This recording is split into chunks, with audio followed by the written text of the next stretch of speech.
En réalité, le panafricanisme, il n'est pas africain. Oui, absolument. Il est né aux États-Unis. Il est né aux États-Unis, il est né dans les Caraïbes. C'est chez des gens comme Dubois, chez des gens comme Marcus Garvey, à Londres ensuite, qui est un peu au tout début du siècle dernier, le premier espace dans lequel, si vous voulez, il y a eu une sorte de diaspora noire, consciente de son identité, de sa différence, qui se met en place, qui sortait d'une longue période d'esclavage, puisque c'est en réalité au XIXe siècle, au milieu du XIXe siècle, qu'une prise de conscience commence à émerger sur le fait que les Noirs n'étaient pas des biens meubles,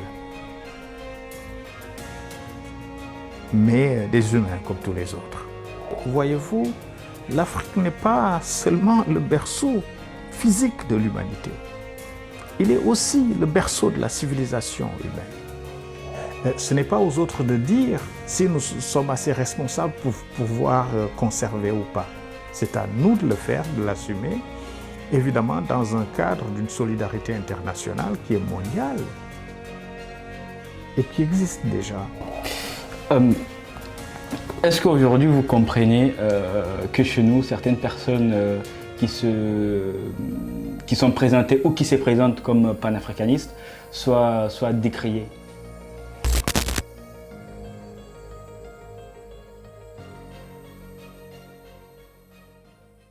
Bonjour Monsieur Diop. Bonjour. Merci de nous recevoir. Nous sommes sur Oliab. Pour nos auditeurs, pour les personnes qui nous regardent, est-ce que vous pourriez vous présenter s'il vous plaît? Je suis Monsieur Souleymane Jules Diop. J'ai été jusqu'en septembre dernier ambassadeur délégué permanent du Sénégal auprès de l'UNESCO. J'ai une carrière diplomatique. Avant cela, j'étais ministre. Avant d'être ministre, j'étais chef du bureau économique du Sénégal à Bruxelles. J'ai été, il y a quelques années, ça ne me rajeunit pas, conseiller spécial du président de la République, avant cela conseiller technique du Premier ministre du Sénégal, il y a déjà plus de 20 ans. Et voilà, j'ai eu une carrière de journaliste, et puis au Sénégal, au Canada, ici en France. Et je suis diplômé de l'ERIST, analyste en stratégie internationale. Je suis diplômé de l'université de Bretagne-Ouest, UBO. J'ai fait un master en l'administration publique, je suis diplômé de Dauphine, master accompagnement, ingénierie de la transformation des organisations publiques. Je suis double doctorant en sciences politiques, en philosophie. Je suis diplômé de Harvard en Negotiation Mastery, entre autres, voilà. Ça fait beaucoup. Voilà. Entre autres choses que j'ai faites. Voilà. Okay. Vous avez un parcours multidisciplinaire, mais toujours axé sur les sciences sociales. Je dois vous faire une confidence. Avant de venir, on a mangé le plat national du Sénégal. Le tchéboudienne. Non, c'était un tchébou yap, non? Tchébou yap. Voilà, tchébou yap avec du poulet. Vous avez notamment porté ce dossier-là, je pense qu'à New Delhi. Ce plat a été reconnu. Est-ce que pour vous c'était quelque chose d'important et est-ce que généralement c'est des initiatives qu'il faut multiplier pour protéger les patrimoines africains? Oui, j'ai présidé le groupe des ambassadeurs africains à l'UNESCO et à ce titre, je me suis battu justement pour que d'abord Lazare Elundou, qui est le premier Africain à diriger le comité du patrimoine mondial, mais que nous nous battions pour que dans la priorité Afrique soit prise en compte la question justement du nivellement de l'Afrique en termes d'expertise, mais aussi en termes de reconnaissance à l'échelle mondiale du patrimoine africain. En réalité, à New Delhi, je me suis battu pour que le Nyokolo-Koba, qui avait été extrait du patrimoine mondial et inscrit dans le patrimoine en danger, soit réinscrit dans le patrimoine mondial, ce qui a été fait à New Delhi. Avant cela, 2 ans auparavant, oui, j'avais porté le dossier du Sénégal, je l'ai défendu pour l'inscription du Thiéboudjon au patrimoine mondial.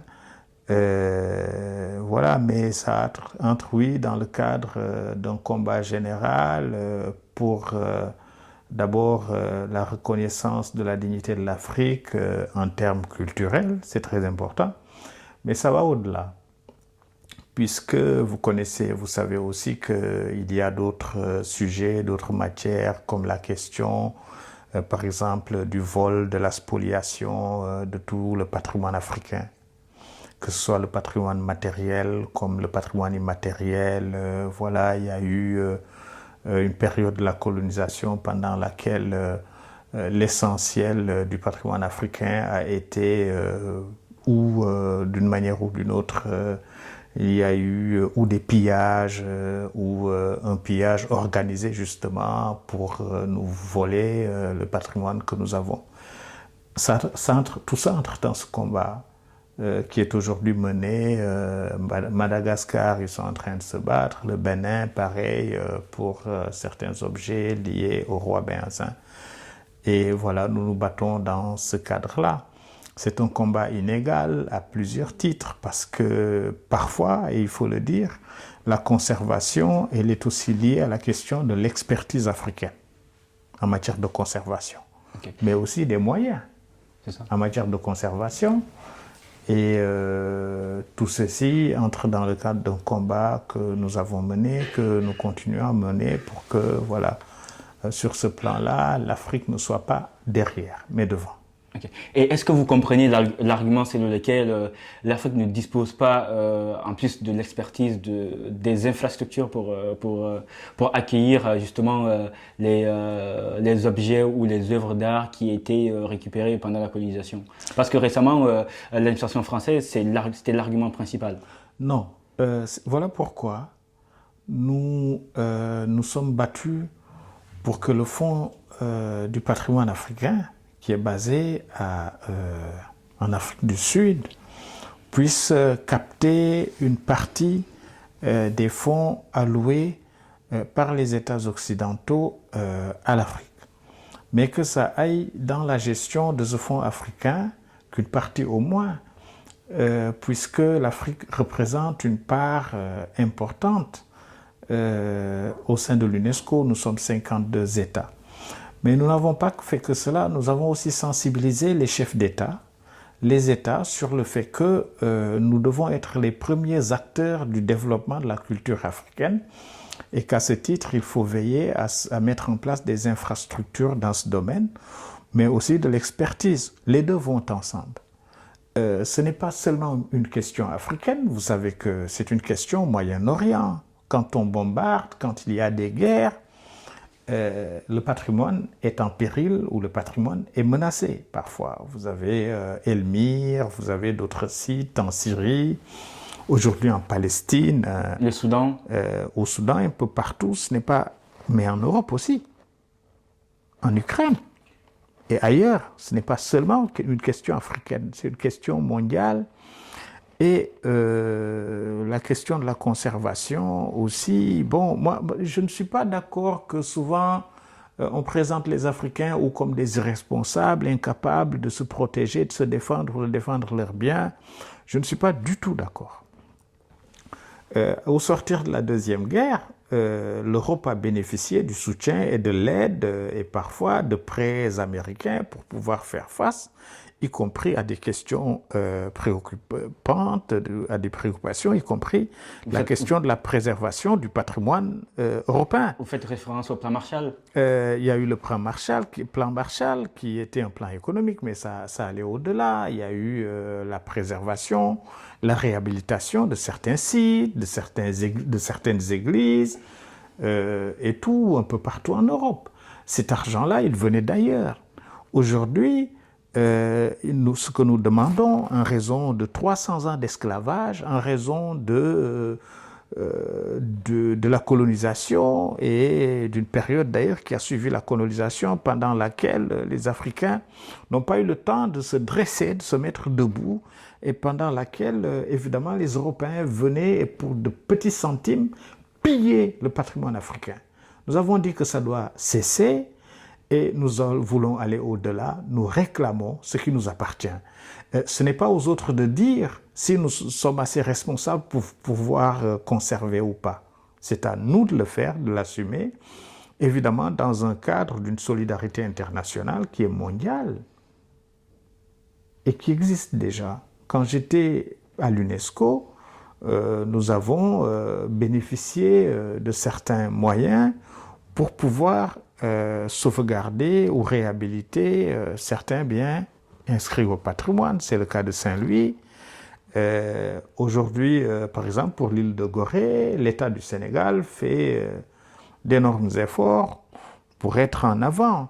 Maintenant, à partir du moment où un bien est inscrit au patrimoine mondial, il appartient au monde entier et de le conserver et de le réhabiliter. Absolument. Je pense que tout ceci s'inscrit dans une logique de rétablissement de la fierté africaine. Et en ce sens, on ne peut pas aborder cette question-là sans parler de panafricanisme et de souveraineté. C'est d'autant plus vrai que, voyez-vous, l'Afrique n'est pas seulement le berceau physique de l'humanité. Il est aussi le berceau de la civilisation humaine. Voilà.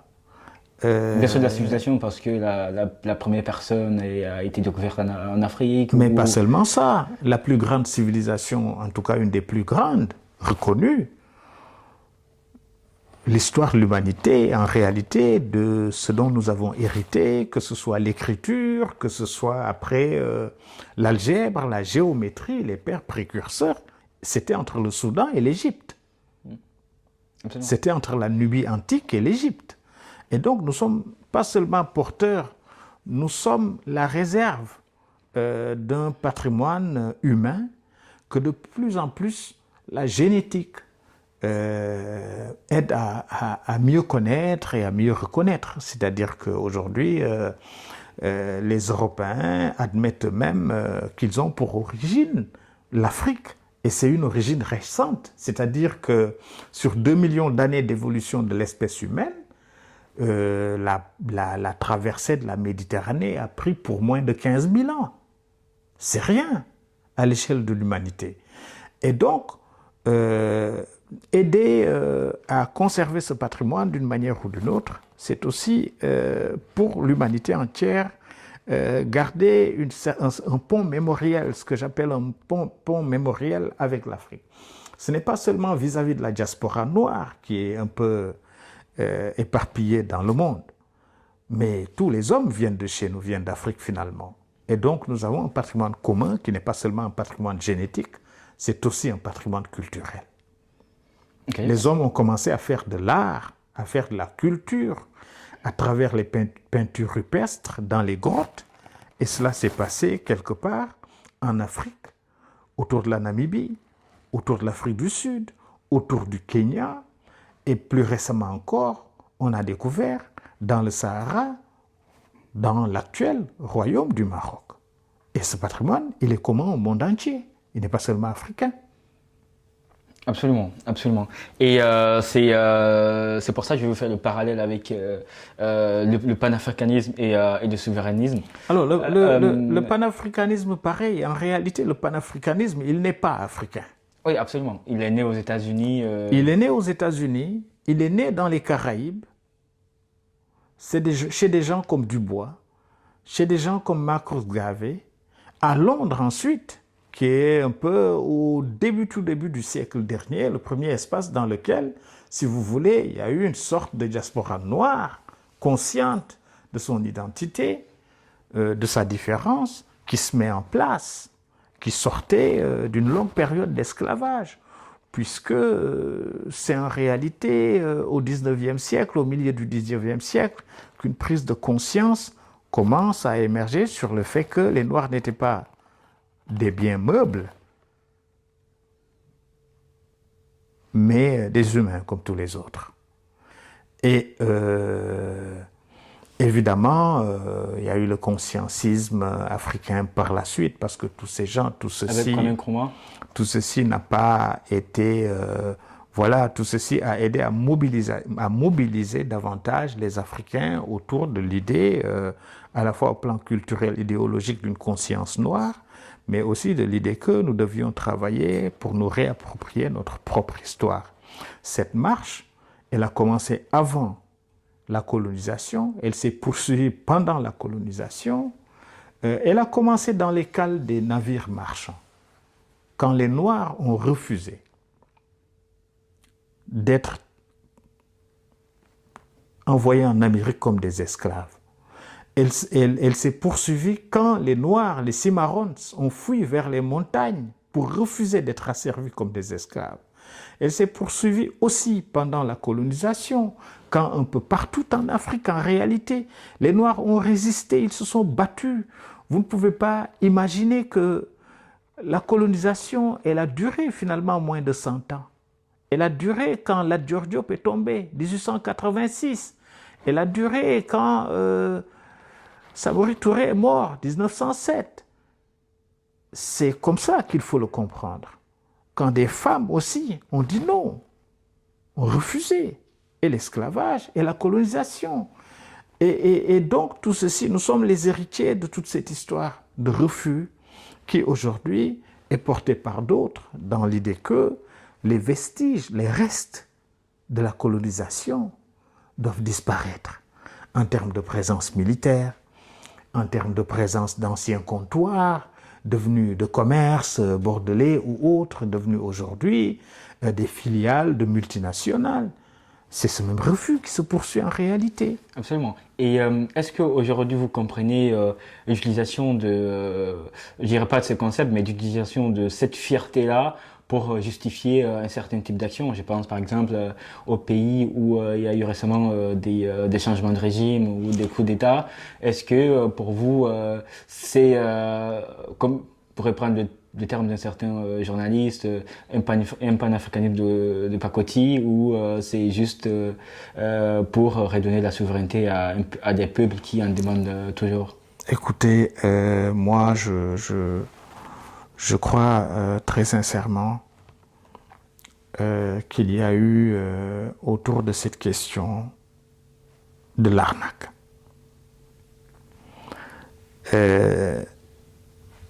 Je travaille sur ces sujets-là depuis des années déjà, et j'ai essayé de comprendre ce qui était derrière tous ces mouvements. En réalité, le combat des jeunesses africaines pour leur indépendance, leur souveraineté, c'est un combat légitime, compréhensible, mais il est surtout légitime. À côté de cela, il y a eu une forme d'instrumentalisation de ce combat, de cette lutte, par des forces généralement qui ont échoué sur d'autres champs et qui sont venus investir le champ républicain pour, au fond, quand vous regardez bien, confisquer les libertés des citoyens et aujourd'hui confisquer les libertés de jeunesse africaine. Et peut-être faire pire encore que ce que la présence coloniale avait comme sous-entendu. Quand vous parlez de force, comme pratique. Regardez un peu partout, là où les forces militaires ont pris le pouvoir. Souvent par des jeunes officiers inexpérimentés. Burkina. Qu'est-ce qui s'est passé? Il y a eu des restrictions de liberté. Musellement de la presse. C'est des cas de musellement de la presse. C'est des cas de disparition. C'est des cas d'exécution sommaire. Et souvent, c'est quitter une forme d'asservissement pour une autre. Moi, j'ai dit à mes amis russes, je leur ai dit, mais quand on voit une Kalachnikov en Afrique, ça rappelle la Russie. Mais il n'y a pas une seule route, un seul dispensaire, un seul hôpital qui soit construit par des Russes. Alors, qu'est-ce que la Russie, finalement, nous apporte? Sinon des milices et une menace, et ça on le verra tôt ou tard. Mais si je me fais l'avocat du diable, la Russie aide sécuritairement les pays. Je pense par exemple J'ai regardé toutes les au données. Burkina. Regardez toutes les données sécuritaires. Il n'y a pas eu d'amélioration ces 5 dernières années. On a fait partir des hommes, des organisations, MINUSMA. Encore une fois, si je me fais Pour le l'avocat cas du du Mali, diable, la sécurité ne s'est pas améliorée. Et dans beaucoup d'endroits, nous allons vers des génocides. Ce n'est pas moi qui le dis, c'est l'expert envoyé spécial de l'ONU qui le dit. C'est le comité des droits de l'homme du Mali, c'est l'organisation Human Rights Watch qui disent qu'il y a des menaces de génocide un peu partout. Parce que des communautés particulières sont ciblées. Vous pensez à la communauté Peul? Par exemple, il n'y a pas qu'elle, la communauté Touareg, avant elle. Avant elle, la communauté Touareg. Oui, mais donc si je me permets de faire l'avocat du diable, la MINUSMA, la MINUSCO, par exemple si on prend le cas du Mali, si ma mémoire est bonne, 13 ans de présence, certains pourraient dire 13 ans de présence avec des milliards dépensés, et ça ne s'est pas amélioré, pourquoi continuer avec vous? Écoutez, mais quand on change, on doit changer pour mieux, non?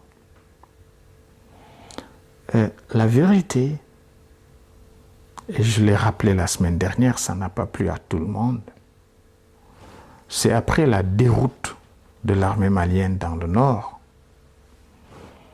que des capitaines ont quitté Kati pour aller déposer un président démocratiquement élu. Vous savez, Jean-Jacques Rousseau a dit quelque chose de génial. Il a dit « Je ne connais pas un droit qui cesse quand la force cesse ».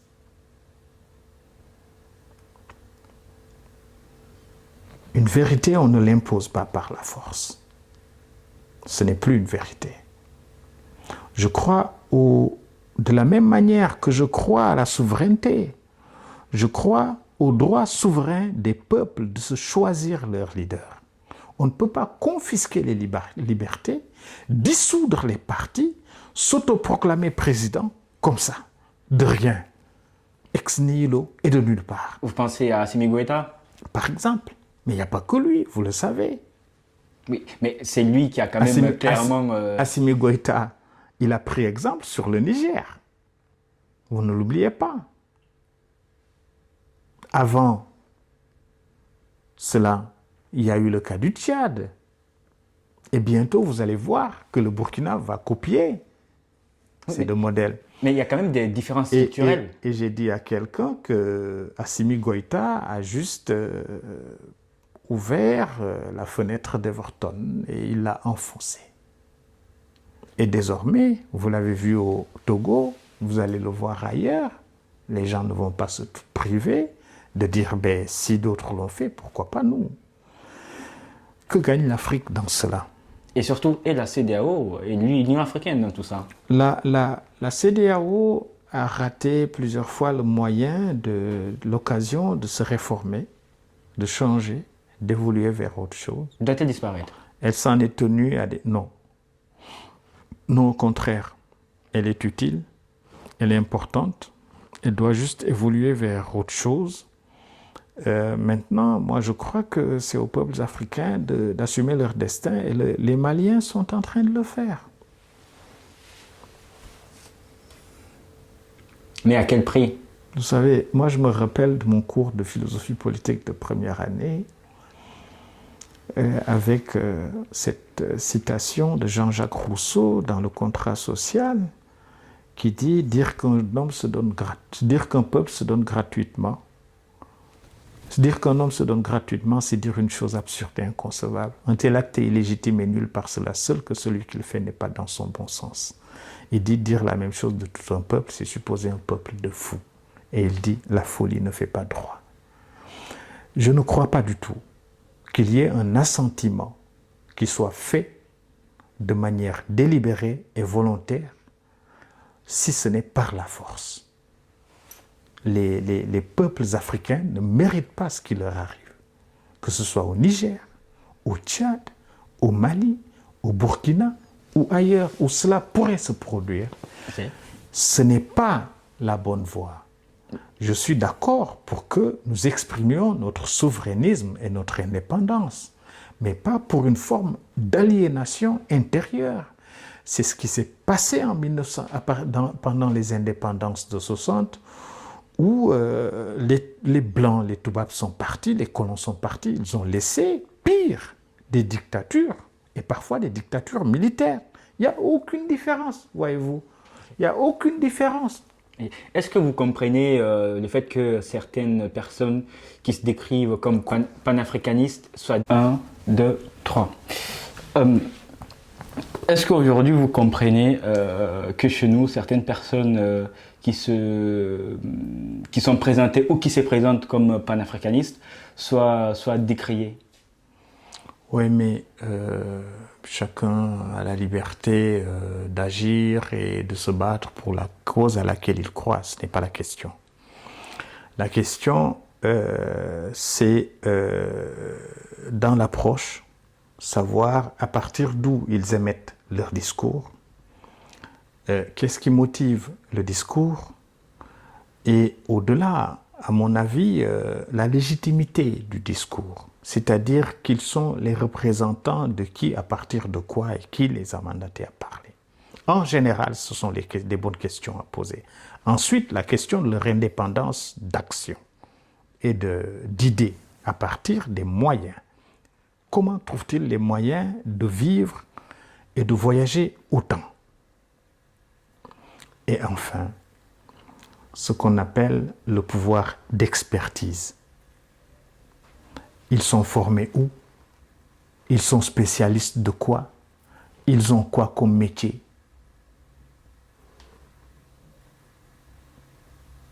À mon avis, il faut avoir la même rigueur pour se poser ce genre de questions. Parce que les Africains, surtout les jeunesses africaines, ne doivent pas accepter que quelqu'un arrive d'où, de n'importe où, pour porter des idées qui sont parfois pas des idées justes, et juste au nom de la souveraineté, voilà, leur donner crédit dans ce qu'ils disent. Je crois que les jeunesses africaines doivent être plus exigeantes que cela. Oui. Voilà, moi, c'est ma question.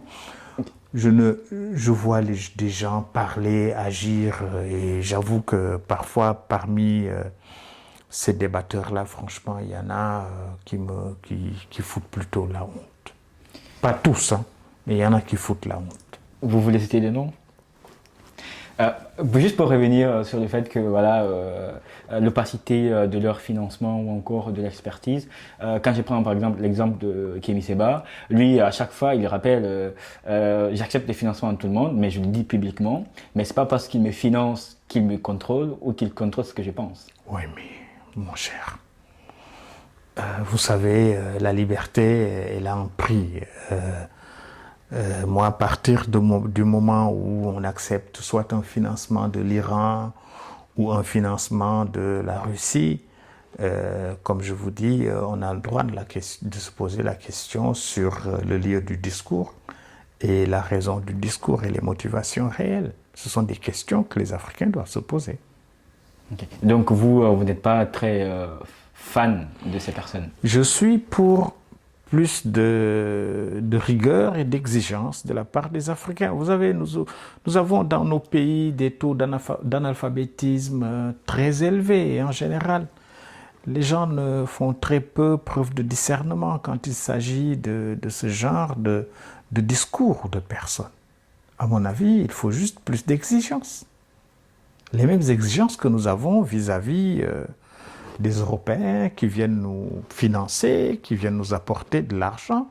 Je ne crois pas que dans le monde, ceux qui donnent de l'argent gratuitement. Ceux qui financent des activistes, je ne crois pas qu'ils financent gratuitement. Ce n'est pas des enfants de cœur, encore une fois. Ce n'est pas des Abbé Pierre ou des Mères Teresa. Je n'y crois pas du tout. Okay. Mais la question qu'on pourrait se poser, c'est, vu les enjeux, vu un peu la situation géopolitique internationale, est-ce que nous, on se tirait peut-être pas une sorte de bain dans le pied en décriant des personnes qui quand même... Faut pas, il ne s'agit pas de les décrier, il s'agit juste de leur poser les bonnes questions et d'être exigeant envers eux. Ils ont un devoir et une obligation il y a une exigence de vérité dans ce qu'ils font.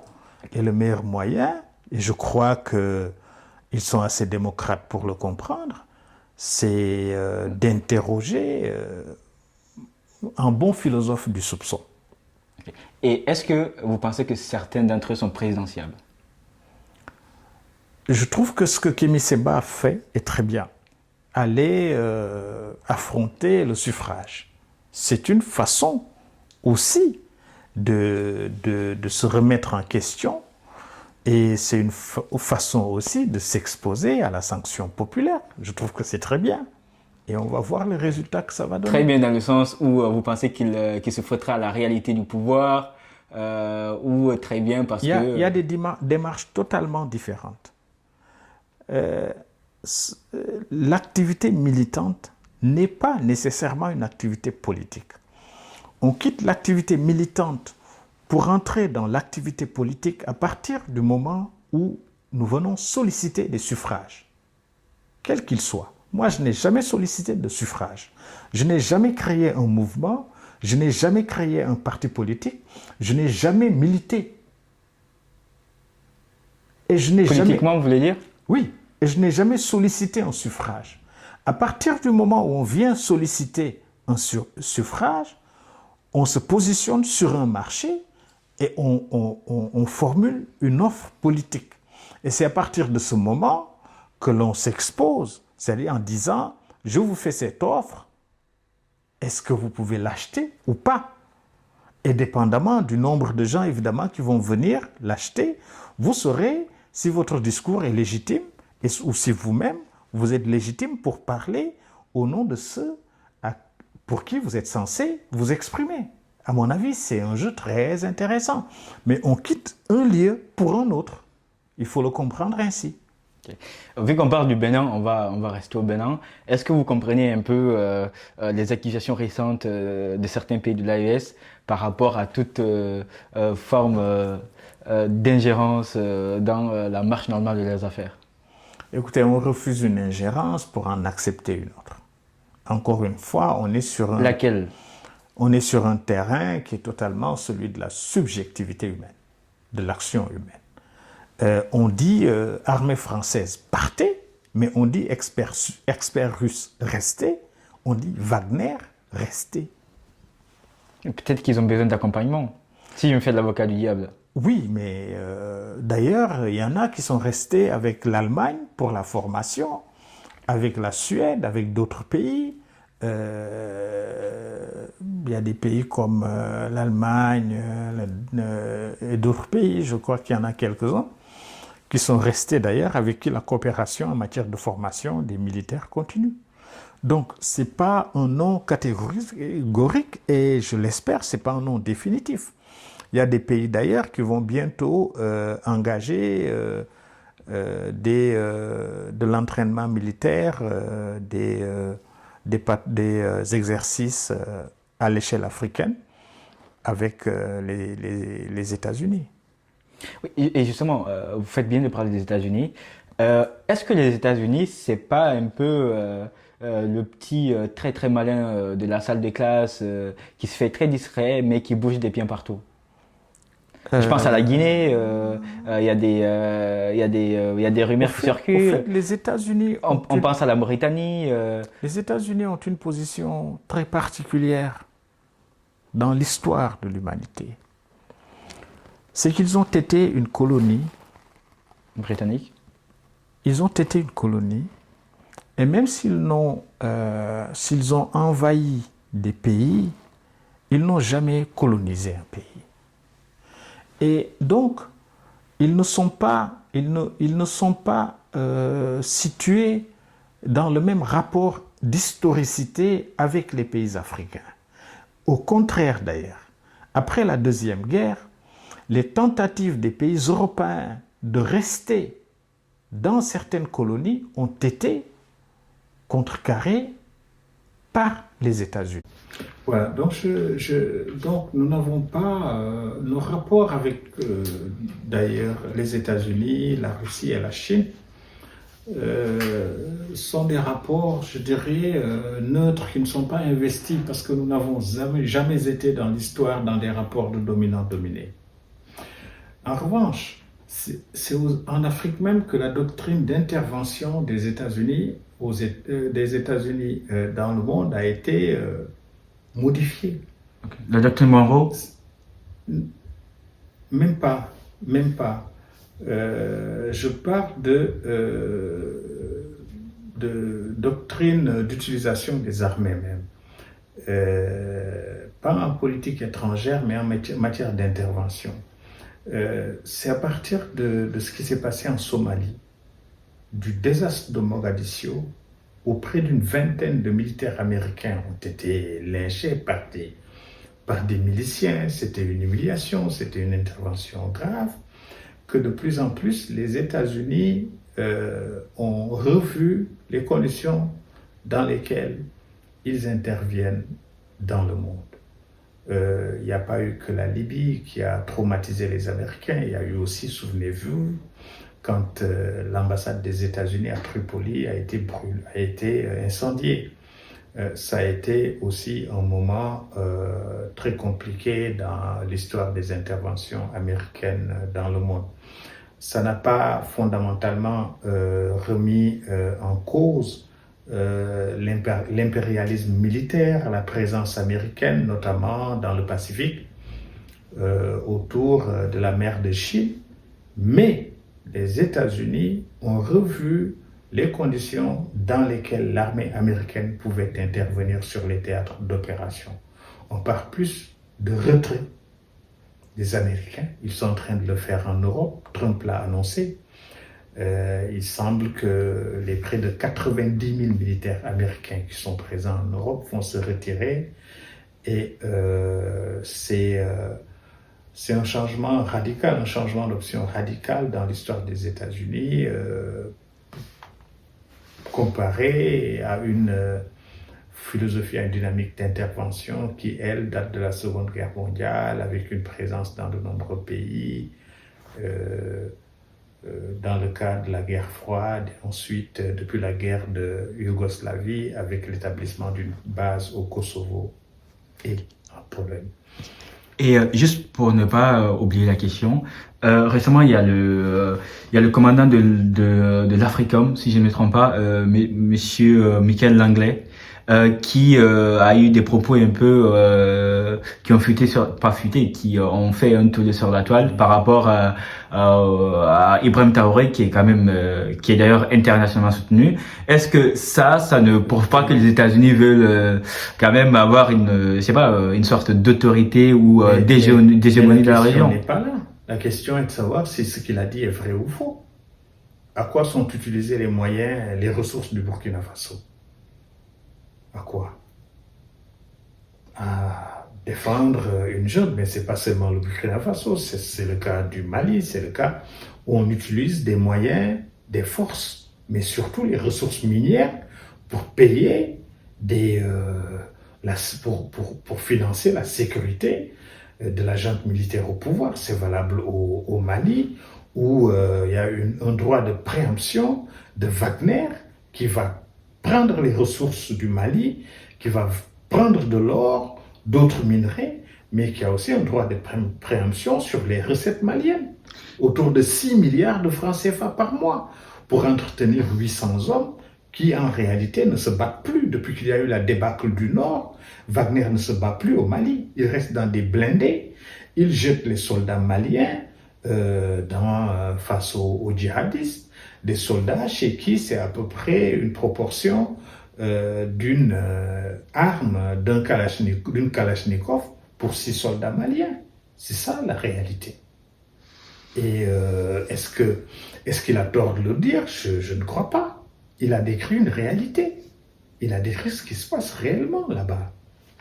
Oui, et si je me fais l'avocat du diable encore une fois, Ibrahim Traoré il a quand même hérité, peut-être c'est un gros mot, d'un pays qui était sécuritairement pas bien. On rappelle qu'il y a eu Tout le monde sait ce qui se passe. Au Mali, c'est Wagner qui organise les exactions, les exécutions. Au Burkina, c'est le VDP. les volontaires pour la défense de la patrie. C'est les VDP qui vont faire des crimes de masse, des crimes contre l'humanité, parce qu'ils ne sont pas formés aux questions liées aux droits de l'homme, aux droits de la guerre. Ils ne sont pas formés, ils ne sont pas préparés. Ils vont tuer des innocents parfois. Ils vont piller des villages. Ils vont massacrer de pauvres paysans, souvent des peuls d'ailleurs. Des peuls paysans ou des peuls bergers. Et par un phénomène d'autoréalisation d'une prophétie autoréalisatrice, il est en train de se passer que, puisque les peuples sont massacrés, ils vont rejoindre les djihadistes pour se défendre, ils vont s'armer, et plus ils vont s'armer, et c'est en train d'ethniciser le conflit au Sahel. C'est ça qui est en train de se passer. Et ça, c'est dommage. C'est lié à l'inexpérience politique, à l'irresponsabilité des élites militaires qui sont au pouvoir au Sahel. Il n'y a pas un autre nom. Et tôt ou tard, nous en payerons le prix. Tôt ou tard, nous le paierons. Vous pensez que la menace djihadiste elle est plus forte que jamais au Sahel? Écoutez, toutes les données le montrent, qu'il y a un mouvement nord vers sud, sud-ouest. C'est inéluctable. Aujourd'hui, il y a des actions qui se produisent à 50 km des côtes mauritaniennes, des frontières mauritaniennes, sénégalaises, en territoire malien. Tout le monde sait ce que les djihadistes veulent. C'est prendre toute la zone jusqu'à l'Atlantique. Tout le monde le sait et tout le monde le comprend. Nos armées, et c'est là où la CEDEAO aurait pu être utile. J'ai dit qu'il faut créer un état-major avec un commandement unique, avec toutes les armées, pour faire face au djihad. Mais avant cela, il faut déjà déclarer le djihad comme principale menace pour les États de la CEDEAO.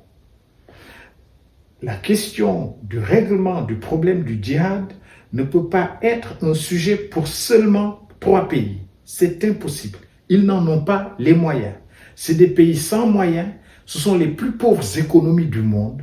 Écoutez, les armées les moins préparées, les moins entraînées, les moins équipées. Vous voyez? Et toutes les économies de ces pays sont en train de passer dans des moyens de défense et de sécurité. Ça ne peut pas aller comme ça. Il faut que la CEDEAO assume sa responsabilité en déclarant le djihad comme étant la principale menace, en mettant en place des forces et un commandement unique à l'échelle de la sous-région pour faire face au fléau. Parce qu'il est en train de toucher de plus en plus de pays. Il est au nord du Togo, il est au nord du Bénin, il est au nord du Nigeria, il est au Niger, il est au Burkina Faso, il est maintenant au sud du Mali. Et bientôt, et ça va venir, nous serons nous aussi menacés.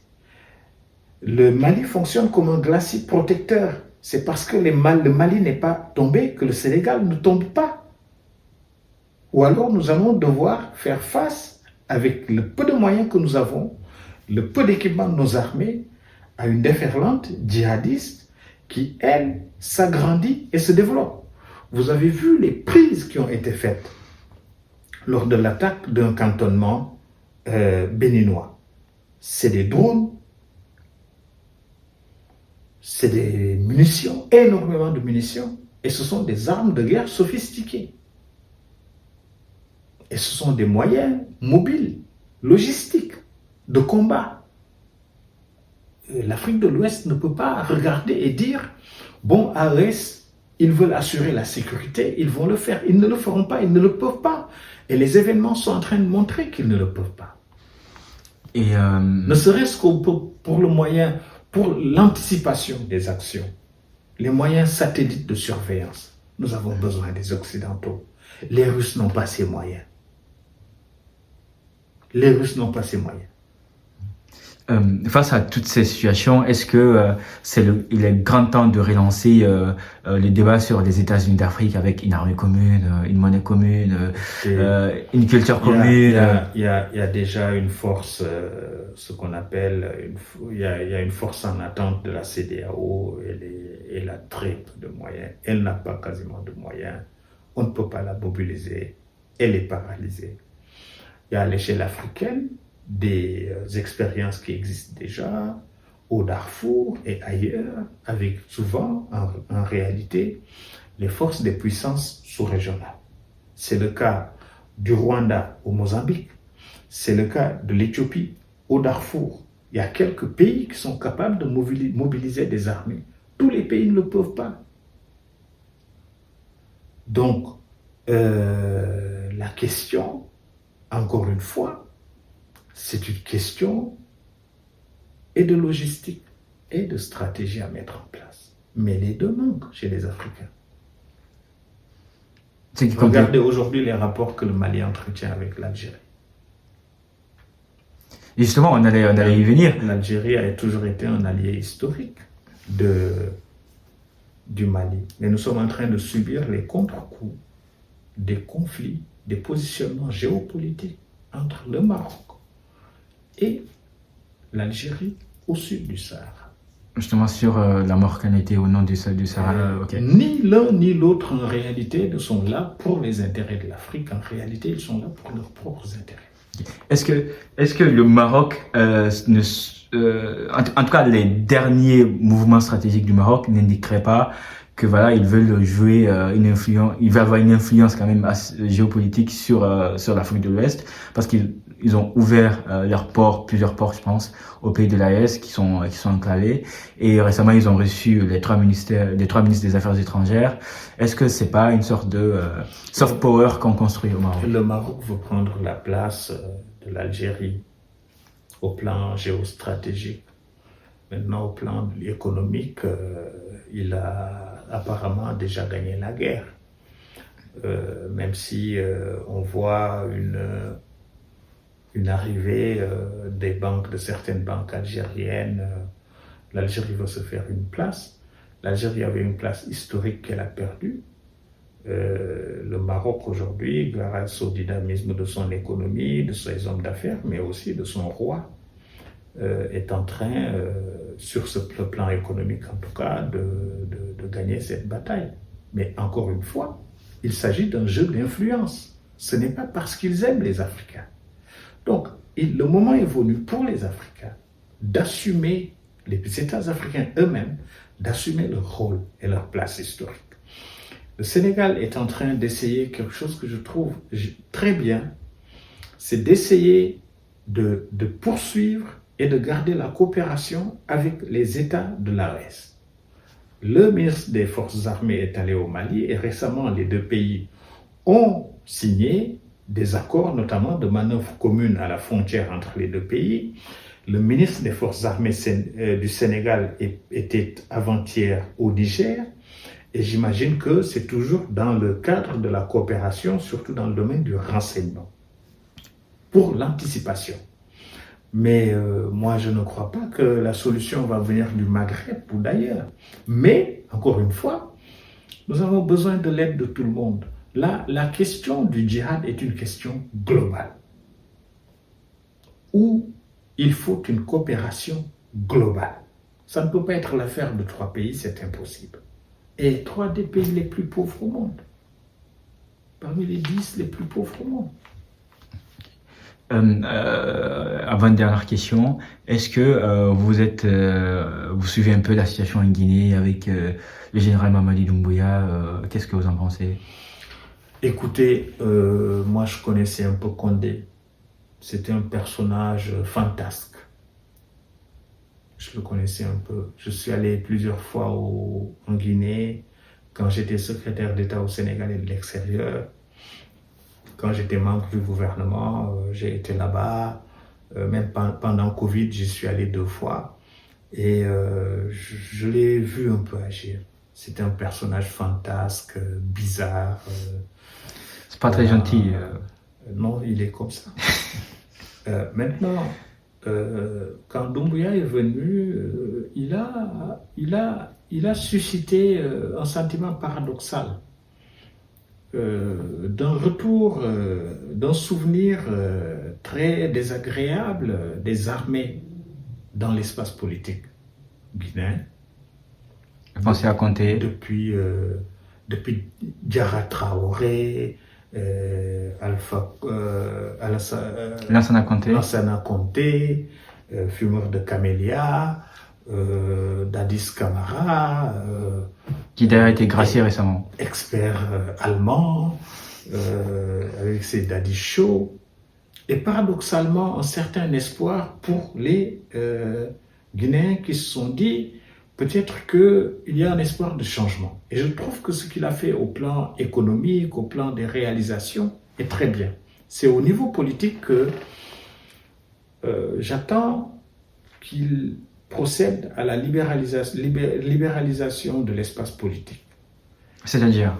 C'est-à-dire que les partis politiques participent à la pratique du jeu démocratique pour déboucher sur un pouvoir démocratiquement élu. C'est ce que j'attends de lui. Sur le plan économique, le peu qu'il est en train de faire, notamment en termes de souveraineté économique, est intéressant. C'est intéressant ce qu'il est en train de faire. Vous pensez à un projet en particulier? Écoutez, par exemple, le fait de dire maintenant les matières premières guinéennes, si vous voulez venir les chercher, il faut qu'il y ait de la transformation ou de la semi-transformation sur place. Par exemple, bauxite pour fabriquer de l'alumine. Je donne un exemple comme ça. Je sais que sous Condé, les gens venaient. C'était open bar. Ils venaient, ils prenaient, ils partaient. Au moins, on a quelqu'un, et je sais que dans le domaine des mines et tout ça, il y a maintenant une commission qui se réunit et de façon rigoureuse qui attribue les licences et au bout d'un certain temps, s'il n'y a pas d'activité, qui les reprend. Il y a des efforts qui sont faits. Dans le domaine des infrastructures de communication, les routes, les ponts, les autoponts et tout ça, il y a de l'effort qui est fait. Il y a indéniablement des efforts qui sont faits. Mais encore une fois, il faut qu'il organise la vie démocratique et qu'il ouvre le jeu démocratique pour que les Guinéens en arrivent à choisir démocratiquement leur président. Ça me semble une obligation. Et par rapport aux infrastructures et toutes les réalisations, est-ce que vous pensez que c'est le rôle d'une personne qui est en transition de le faire? Le débat s'est posé à eux. Le débat s'est posé. Je sais qu'il y a beaucoup d'initiatives au plan des investissements qu'il ne voulait pas faire parce qu'il avait dit qu'il ne voulait pas rester au pouvoir et que les gens de la transition eux-mêmes n'avaient pas le droit de se présenter. Encore une fois, ce qui faisait un mensonge. Je vous ai parlé de la fenêtre d'Everton. Je ne nommerai pas ça des mensonges. Moi, ce qui compte pour moi, étant instruit par la pratique et par l'histoire, c'est que les Guinéens arrivent à retrouver la vie civile, la paix civile et surtout la liberté démocratique et la liberté civile et que les droits de l'homme soient respectés. Je vois l'évolution, ce qui est en train de se passer. Il semble que nous allions vers un passage de Doumbouya lui-même, d'une vie militaire à une vie civile. Je vois que de plus en plus, il abandonne la tenue militaire pour mettre un boubou ou un costume. Ça va au-delà, il y a des manifestations de soutien. Je le vois. Ça avait commencé comme ça avec Dadis Camara. On va voir où ça va mener. Mais encore une fois, vous savez, en étant idéaliste et en manquant de réalisme parfois, on passe à côté de l'histoire. Ce qui comptera demain, c'est qu'on aboutisse à une situation dans laquelle les Guinéens pourront choisir démocratiquement leur président. Moi, par exemple, je me garde de dénoncer ce qui s'est passé au Gabon avec Brice Oligui Nguema. Je suis gêné. Moi, je ne crois pas aux armes. Je ne crois pas aux militaires. Je ne crois pas aux armées. Mais il y a des situations dans lesquelles vous finissez par vous dire bon, peut-être que tout ça va conduire à quelque chose de mieux pour le peuple gabonais et ici pour le peuple guinéen. C'est tout ce que je souhaite. Mettre des opposants en prison, évidemment, non. Et j'espère que la raison va prévaloir en Guinée et que Doumbouya va nous faire des belles surprises. C'est ce que je souhaite. Pour le moment, je ne peux que constater le fait que, en tout cas, certains militants des droits de l'homme sont emprisonnés, certaines libertés sont confisquées, bafouées. Disparus, je dirais, parce qu'on ne sait pas si c'est emprisonné ou pas. Enfin, oui. Oui, il y a des cas, comme au Burkina d'ailleurs.